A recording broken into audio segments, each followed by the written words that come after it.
शरद पवार और संजय राउत की मुलाकात हुई है। जानकारी आपको दे दें कि एनसीपी ने शिवसेना को 50-50 का फॉर्मूला जो है वो यहां पर सुझाया है। मीडिया रिपोर्ट्स के मुताबिक आपको बता दें, फिलहाल ये जो मुलाकात हो रही है उसके खत्म होने के बाद संजय राउत मातोश्री भी पहुंचे। सबसे पहले ये खबर न्यूज नेशन आप तक पहुंचा रहा है। लगातार महाराष्ट्र की सियासत पर हमारी नजर बनी हुई है। महाराष्ट्र विधानसभा चुनाव के नतीजे जरूर आ गए, लेकिन अब तक महाराष्ट्र में किसकी सत्ता कायम होगी ये सामने नहीं आ पाया। बीजेपी को 105, शिवसेना को 56, एनसीपी को 54 और कांग्रेस को 44 सीटें जरूर मिली, लेकिन इसके अलावा महाराष्ट्र विधानसभा की जो 288 सीटें हैं उसका पेंच इस कदर से फंसा हुआ है कि बहुमत के लिए 145 सदस्यों का समर्थन यहां पर चाहिए। अब बहुमत इस बात पर निर्भर करता है कि बहुमत साबित करते वक्त विधानसभा में आखिर कितने सदस्य मौजूद यहां पर रहते हैं। फिलहाल मुलाकातों का दौर जारी है, आरोप प्रत्यारोप भी जारी है। महाराष्ट्र में चुनाव खत्म होने के बाद नई सरकार के गठन को लेकर बीजेपी और शिवसेना के बीच खींचतान कम होने का नाम नहीं ले रही है, बल्कि बढ़ती नजर आ रही है। शिवसेना 50-50 फॉर्मूले पर अब भी कायम है और इस बीच शिवसेना नेता संजय राउत ने एनसीपी प्रमुख शरद पवार से उनके घर जाकर मुलाकात की।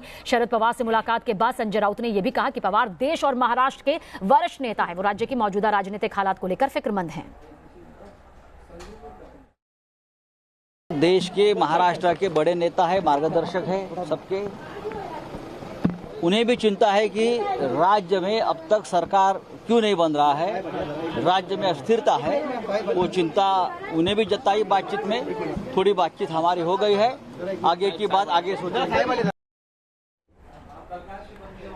तो इससे पहले कल शाम नागपुर के संघ मुख्यालय में सीएम देवेंद्र फडणवीस ने संघ प्रमुख मोहन भागवत से भी मुलाकात की। इससे पहले देवेंद्र फडणवीस ने सरकार पर सस्पेंस के बीच मुंबई में अपने आवास पर बीजेपी कोर कमेटी की आपात बैठक बुलाई थी। क्या कुछ पूरी तस्वीर रही, इस रिपोर्ट के जरिए आप समझिए। महाराष्ट्र में सरकार गठन की डेडलाइन खत्म होने में केवल 72 घंटे ही बचे हैं। 9 नवंबर 2019 को महाराष्ट्र विधानसभा भंग होने जा रही है, लेकिन महाराष्ट्र में सियासी घटनाक्रम तेजी से बदल रहे हैं।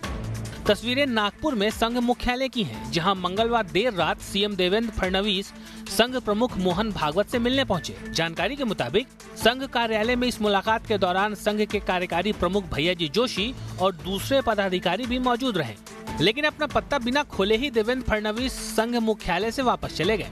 हालांकि मंगलवार को ही देवेंद्र फडणवीस ने सरकार पर जारी सस्पेंस के बीच मुंबई में अपने घर पर बीजेपी कोर कमेटी की आपात बैठक बुलाई थी। करीब 2.5 घंटे तक चली इस बैठक के बाद बीजेपी नेताओं ने एक बार फिर दावा किया कि महाराष्ट्र में सरकार गठबंधन की ही बनेगी। महाराष्ट्र की जनता ने भारतीय जनता पार्टी शिवसेना महायुति को जनादेश सरकार स्थापन करने के लिए दिया है। इस जनादेश का आदर करते हुए जल्द ही हम महाराष्ट्र में सरकार स्थापन करेंगे। शिवसेना की ओर से अब तक कोई प्रस्ताव आया नहीं है। वह प्रस्ताव आने के बाद चर्चा कभी भी हम कर सकते हैं। शिवसेना भारतीय जनता पार्टी महायुति मिलकर जल्दी से जल्दी सरकार बनाएगी। जाहिर है इस बयान के बाद अब गेंद शिवसेना के पाले में है, लेकिन 24 अक्टूबर को महाराष्ट्र विधानसभा चुनाव नतीजे आने के बाद से ही 50-50 के फार्मूले को लेकर बीजेपी और शिवसेना में खींचतान जारी है, जबकि कांग्रेस एनसीपी मौके को भांपने में जुटे हैं और अपने पत्ते नहीं खोल रहे। ऐसे में महाराष्ट्र के सियासी मुकाबले में क्लाइमेक्स बरकरार है। Team news nation.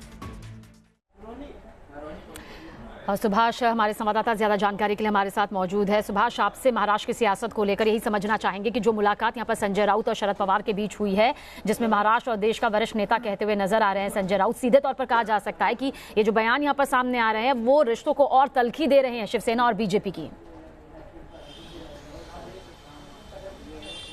बीजेपी पर दबाव बनाने के लिए ही संजय राउत इन्होंने शरद पवार इनकी मुलाकात की है। शिवसेना और बीजेपी दोनों को पता है कि दोनों ही इकट्ठा आए तभी सरकार महाराष्ट्र में बन सकती है और वो पूर्ण रूप से चलेगी। तो इसलिए शिवसेना जो है वो बीजेपी पर दबाव बना के ज़्यादा से ज़्यादा पद जो है वो अपनी तरफ खींचना चाहती है।